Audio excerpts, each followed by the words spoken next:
What's up, YouTube? Welcome back to another video. Today, Riot put out a Riftbound Origins launch learnings article. We're going to go over it in today's video, but of course, before that, make sure to like the video, subscribe for more Riftbound content, and if you have the new hype feature enabled on your YouTube account, don't forget to hype the video as well. Helps small creators like me quite a bit. That being said, though, let's go ahead and take a look at this article. Now, for my background in teamfight tactics, I don't know if they do this for Summoner's Rift as often, but they usually do a learnings article every single set, normally towards the end of a set going into the next set. However, this is specifically a launch learnings article, so it makes sense they're doing it a little bit post-English launch. They even say in the little subtext here, reflecting on the English launch specifically, including what worked, what didn't, and what's next for Riftbound. So it might be cool to see some snippets of what's coming in the future. Let's see what Riot is taking away from the English release. There's a lot of positives, some negatives, nothing I would say too crazy, but let's go ahead and see what we got here. Hey Riftbounders, we've launched Riftbound in 2 languages and the support we've seen so far has been staggering. We are incredibly grateful to all of you and we're just getting started. We're already hard at work preparing for next year with our second set, Riftbound Spirit Forged, along with additional regional rollouts and expanding into more languages. That's one thing we're definitely waiting to hear on, is when the rest of the regionals are coming.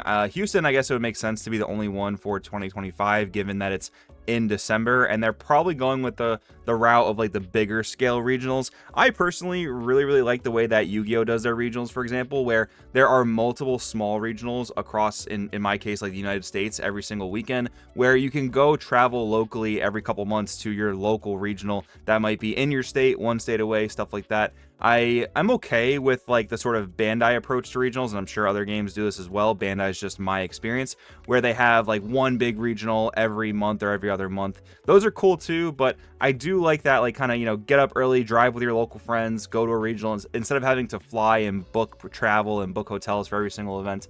There's definitely pros and cons to those, but yeah, I'm definitely waiting to see when more regionals get announced.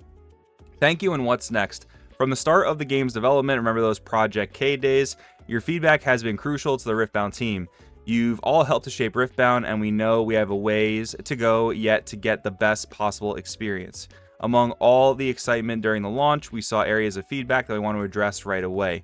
Rare redemption. Let's see what they've got. This is a big one because a lot of people were opening packs and not opening the correct number of rares. Packs were definitely quite a mess. Supposedly, if you opened an entire box, the ratios were supposed to kind of even out. I didn't really pay attention to that when I was opening my boxes. I wish I did. But let's see what they say for rare redemption. We've confirmed that a very small percentage of individual packs are missing a rare card. I hope it's that, because again, I didn't really notice it in mine, but I wasn't paying close attention. At the booster box level, rarity distribution is not impacted. We want every pack you open to feel awesome with at least 2 rares or better in each pack. We're working alongside our partner, UVS Games, so impacted players can receive a replacement card, rare or better, for impacted Origins booster packs. If you're missing a rare card from an individually purchased Origins booster pack, here's how to request a replacement. Now, this is going to be tough. I'm interested to see how this works because depending on how it works, could be very easily abusable. Let's see. Submit an inquiry with UVS Games via this form. After review, we'll follow up if you qualify for a replacement card. Replacement cards are expected to ship before the end of the year, but timeline may vary depending on region, and then limit 3 per person and 6 per household.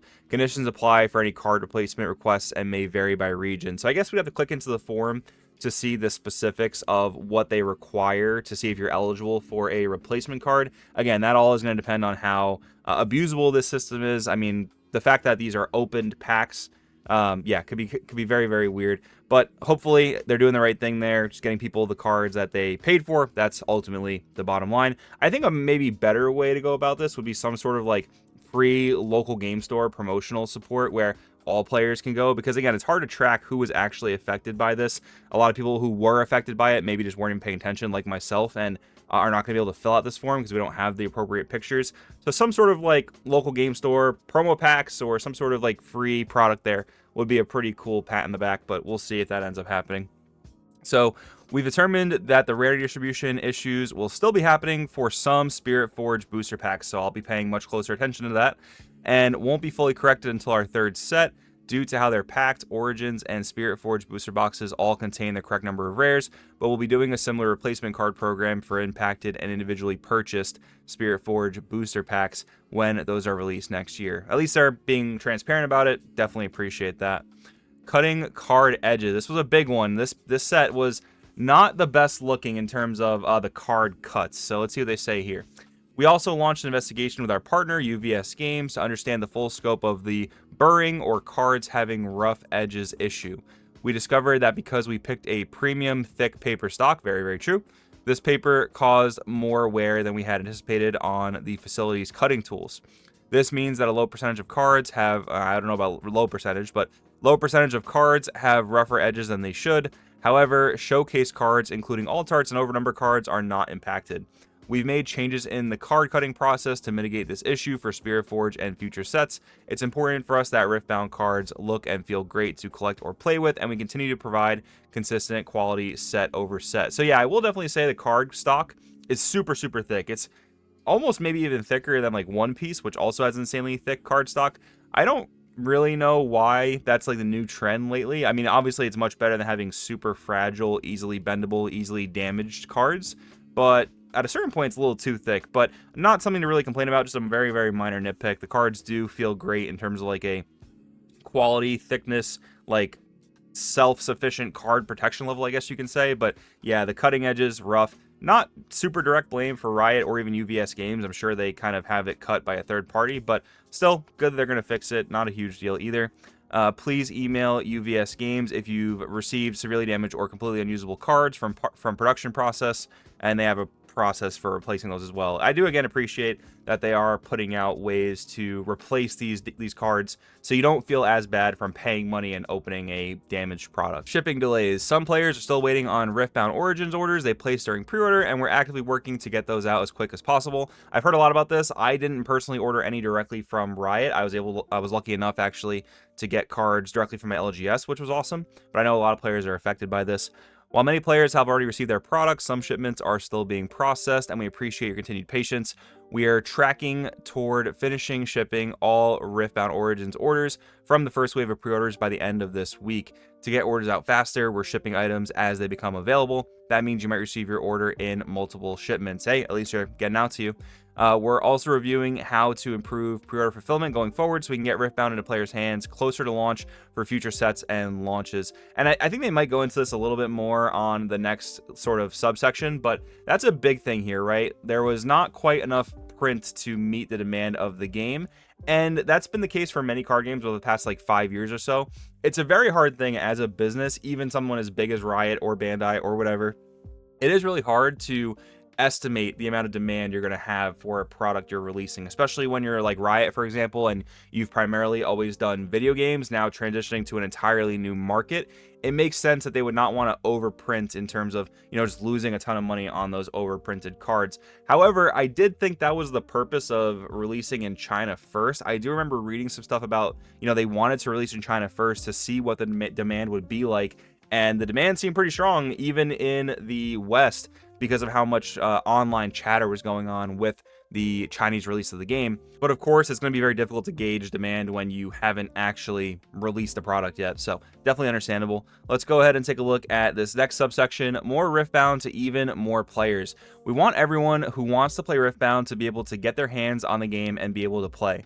We hoped Riftbound would be popular, but the excitement and demand greatly surpassed our wildest expectations. Definitely, that's what I was talking about before.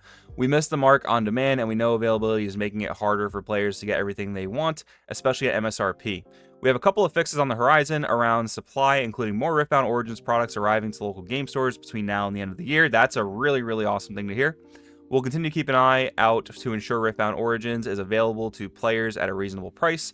The exact timing of product arriving will vary by region, but we hope this additional supply and potential additional reprints will help the market level out. Another thing about the marketing level out, I talked about this a little bit on Twitter and on Facebook. I think that the good rares like Thousand Tail Watcher and like Falling Star, I have a feeling they've been short printed. Like, this is pretty much only anecdotal evidence, but I personally opened 2 cases of Riftbound Origins. I pulled 6 Watchers and 6 Falling Stars in my 2 cases, so basically 3 per case, which I think it actually exactly was 3 per case, where I also opened the kind of bad rares like Albus and Solari Shrine at like 20 plus copies. So yeah, I don't know why that was kind of a decision. If it was, I don't know for a fact these were short printed, but a lot of my friends and a lot of other people that have opened cases have experienced a rather low number of watchers and a rather high number of these other rares as well. So I don't know if that's just equal distribution and we got the short end of the stick, or if it's actually short printed. If so, that really sucks. That's an intentional decision to kind of make these cards harder to come by and incentivize people to open more packs to get the better rares, when in theory rares should be of an equal pull rate, right? So a little rough there. Again, don't know if it was short printed intentionally or if that happened, but yeah, a little rough. We also heard the desire for access to Proving Grounds cards. Yes, very important, because of course Master Yi and Annie are very good legends. In support of the launch of Spirit Forge, we'll be adding many of our Proving Grounds cards, including Legends, Champions, and Signatures, into promo packs available at Access Night that will allow players to access them. That's very cool. That's a really nice, appreciated thing. These packs contain foil versions of the cards, which aren't currently available in Proving Grounds. That's awesome. Even for people who already got Proving Grounds like myself, we have something to look forward to now with a foil version of Master Yi, Annie, all that good stuff. That's really cool. In the long term, we're exploring ways to incentivize partners and provide them rewards for engaging in player-first behavior, including reasonable pricing. This program will take a bit longer to roll out, but we hope it's a step in the right direction to align with what's best for stores and for players. Yeah, 100%. I mean, it's really tough as a local game store, because if you didn't know, running an LGS is a very difficult business to make profits, because you're buying product at cost. Let's say a box of some random game is $60 to $80. You're only selling that box for $80 to $100 depending on MSRP and what you can kind of mark up. So the profit margins in an LGS aren't always that fantastic. So, you know, it makes sense that LGSs would want to kind of mark up things, even if it's below the online market price. Like, I think Proving Grounds was selling anywhere from like $100 to $200 online, and the MSRP I want to say was somewhere around 30 to 40. So an LGS selling it for 60, I can't even blame them, again, just like from the pure business perspective. Yes, it would be morally awesome if they just sold it at MSRP, but hey, we all got to eat, right? And if your LGS can't stay open, they can't host a place for you to play the game. So kind of a, you know, symbiotic situation and relationship there. So let's see what else they have to say here, wrapping it up. We're not done with improvements, and we'll continue to listen to feedback and share what worked and didn't work. Riftbound and the growing community around the game would not have been possible without Riftbounders like you sharing your excitement, but also feedback as well. We want to thank you all so much for your support by showing up at launch events, sharing your epic decks, and showcasing your lucky pulls. We're truly humbled by all the incredible early support from players around the world as we work toward our shared goal of making Riftbound the best physical game experience it can be. Thank you for being a Riftbounder and GLHF. So overall, article's cool. I do appreciate where they admit, you know, certain faults and where they talk about how things are going to improve. Honestly, having not read this even one word before this video, I thought and was hoping this would be also talking about the design philosophies and design decisions within set 1. That might hopefully be the learning article towards the end of Origins going into Spirit Forge, if they do keep with the trends that they usually do with, again, like TFT and maybe Summoner's Rift. So I'll personally be very interested to keep an eye out for that and go over that when the time comes. But yeah, kudos to Riot for, you know, being transparent here, helping us out a little bit. I do like the stuff they're sending to local game stores, especially those foil Proving Grounds products. But overall, guys, what are your thoughts on what's going on? Have you gotten your Riftbound product yet? If you haven't, go to your LGS. Like myself as a player, I'm someone who, again, opened 2 cases. I am now sharing my bulk with people at my locals so they can at least get started with building the decks that they want to build. So hopefully your locals has someone like that you can get commons, uncommons, rares from, and then start to play this game. And then eventually over time, build up your collection, get more high rarity cards, build stronger decks. But overall, if you enjoyed the video, once again, don't forget to subscribe, guys, and I'll see you in the next one.